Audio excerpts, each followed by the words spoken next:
আসসালামু আলাইকুম। আমি doctor Mohammad Fazlul Karim, associate professor of cardiology, Mugda medical কলেজে কর্মরত আছি। আজকে আমি হাজির হয়েছি আপনাদের সামনে উচ্চ রক্তচাপ সম্পর্কে কিছু কথা বলবার জন্য। আপনারা জানবেন যে উচ্চ রক্তচাপ একটি নীরব ঘাতক এবং যার পরিণতি হচ্ছে দুরারোগ্য বিভিন্ন ব্যাধির শেষ বিন্দু।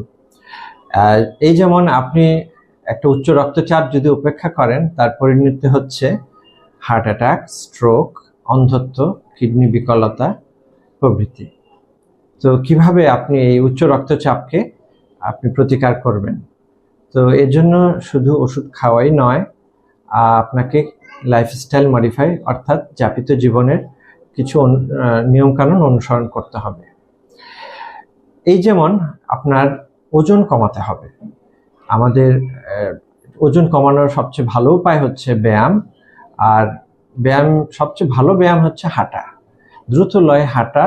এবং প্রতিদিন আপনি যদি 30 থেকে 40 মিনিট হাঁটতে পারেন এবং নিদেন পক্ষে সপ্তাহে 3 থেকে 4 দিন, তবে আপনার একটি উত্তম ব্যায়াম যেটা হাঁটা আপনার জন্য অনেক উপকার বয়ে আনবে। এছাড়াও রয়েছে ধূমপান পরিহার। এটাকে আপনাকে অবশ্যই করতে হবে। ধূমপান এবং মাদক এবং অ্যালকোহল এগুলো সম্পূর্ণ পরিত্রাণ পেতে হবে। আবার খাদ্যাভ্যাসে কিছু পরিবর্তন আনতে হবে, যেমন আলগা লবণ আপনি খাবেন না, অর্থাৎ অনেকে ভেজে বা তেলে কিছু লবণ ছিটিয়ে খায়, সেগুলো করা যাবে না।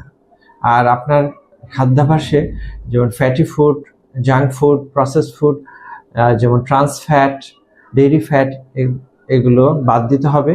এছাড়াও আপনার যেমন আমরা প্রতিদিন যেগুলো খাই, যেমন গরু, খাসি, কলিজা, মগজ, কেক, পেস্ট্রি, ঘি, মাখন, সসেজ, এগুলো আপনাকে পরিহার করতে হবে।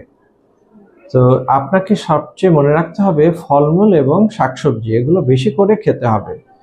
তো 5 পিসেস অফ ফ্রুটস অর্থাৎ 5 কোয়া ফল, তা সে দেশি ফল হোক কিংবা বিদেশি ফল, যেটাই হোক, আপনাকে এগুলো আপনার খাবারে রাখতে হবে। প্রতিদিন 7 থেকে 8 ঘন্টা আপনাকে সাউন্ড স্লিপ আপনার ঘুমাতে হবে এবং মানসিক চাপ মুক্ত থাকতে হবে। তো এই ছিল আমাদের আজকে উচ্চ রক্তচাপ সম্পর্কে কিছু কথা। ভবিষ্যতে আবারও আপনাদের সাথে দেখা হবে অন্য কোনো বিষয় নিয়ে। তো ভালো থাকবেন। শুভরাত্রি।